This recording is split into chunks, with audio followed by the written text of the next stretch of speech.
how to start a business in Australia.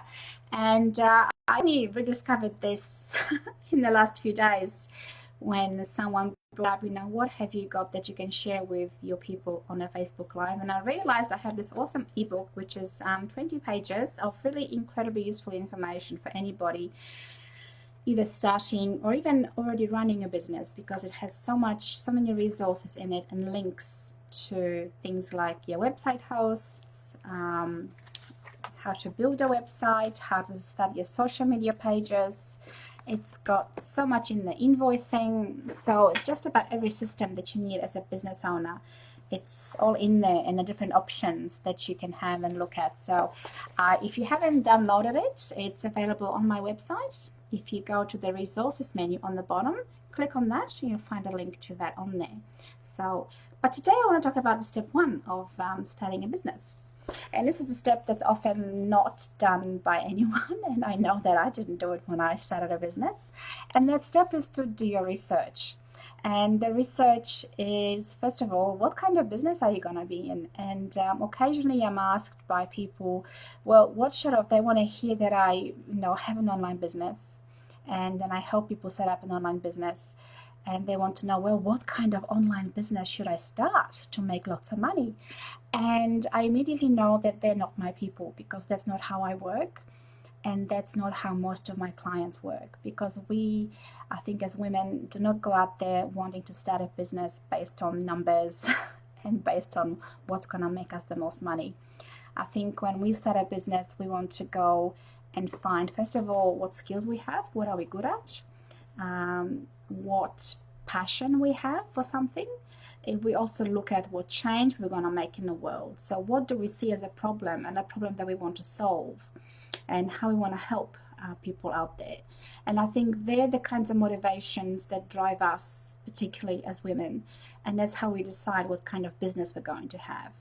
And I don't know whether I've mentioned, it's about the skills that we already have. So think about what you're good at if you don't know what business to start.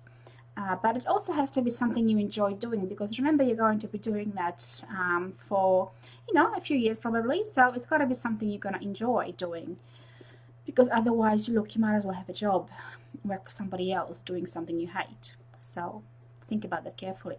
The other questions I really encourage you to ask before jumping into starting your own business is, what's unique about you? How are you going to differentiate yourself from your competitors, from other people doing the kinds of things that you do in your business?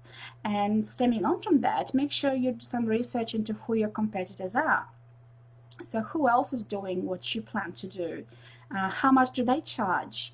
What are their key characteristics? So know who you're going to compete with. Think about whether your idea is feasible. So if you have come up with something that's completely new and different, make sure that you've done the research on whether this is a feasible thing to do. Another thing is, what skills do you need to do the business that you've come up with, but you don't have? So that might mean that you might have to outsource some things.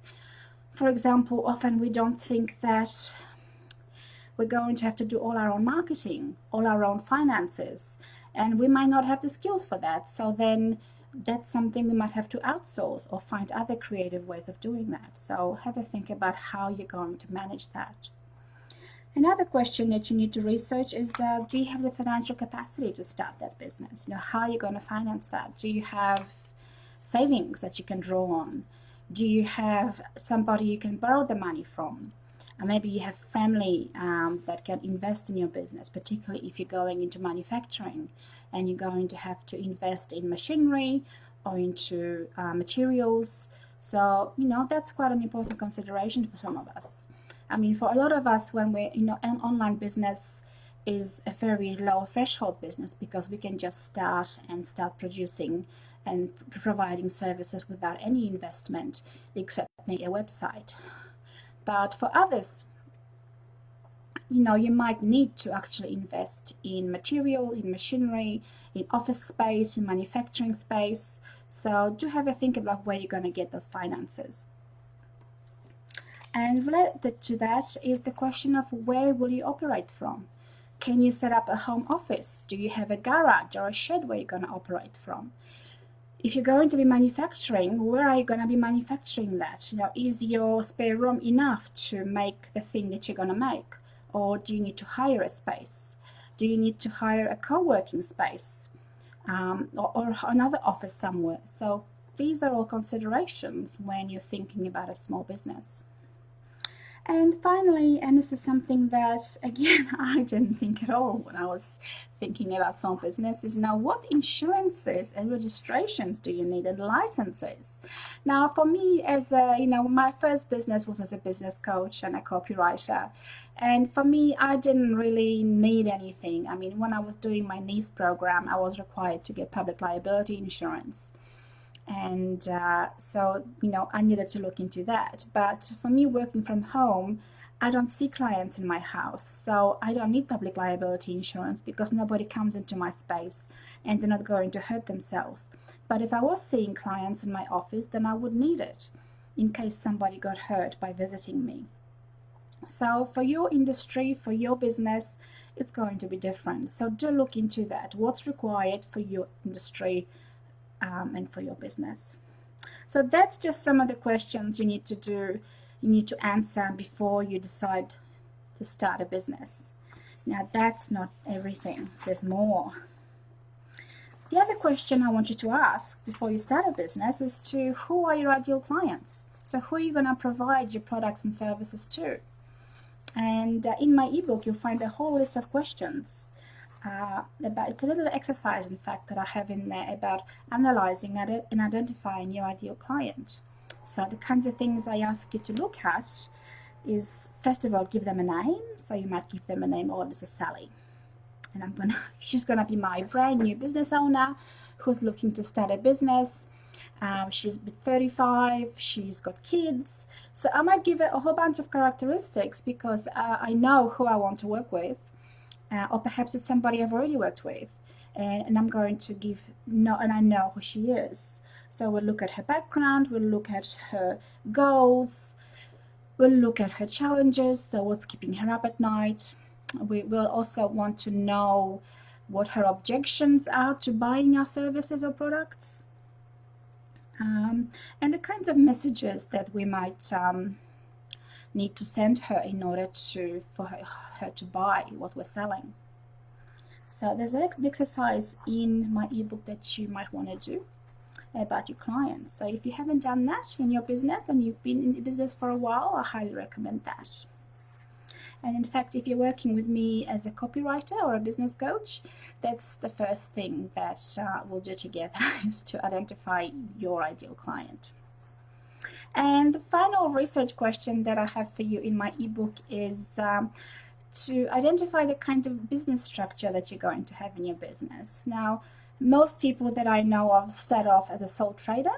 That's the very basic, the most common business structure that people set up. But it's not the only one. You can go into a partnership with one or two or more people, and that's got its own challenges, and it's a way of setting that up that you need to go into perhaps with an accountant. You can set up a trust. In fact, yesterday I got it explained to me about all the different trusts that they are, and they have their own way of running. And again, you need to see an accountant to get that set up, or a company. And that's again a different structure, and it's got a separate tax rate, and it limits your liability as an individual for when something goes wrong. So again, I highly recommend, if you're not sure what structure you want, if being a sole trader is not enough for you, is not the right thing for you, go and see an accountant. I'm not the expert on this, so see an expert. And that's the main research questions that you really need to do before starting a business. So if you haven't done that and you're thinking about starting a business, go ahead and do that. If you haven't downloaded my book, go and do that. Here's the cover again. It's on my website, dorothyk.com.au. Just go to the resources menu in the bottom of the page. And I'll see you tomorrow with next Friday, with step 2, and that's how to get client focused. It's about developing a marketing plan. So thanks for watching, and I'll see you next time. Bye.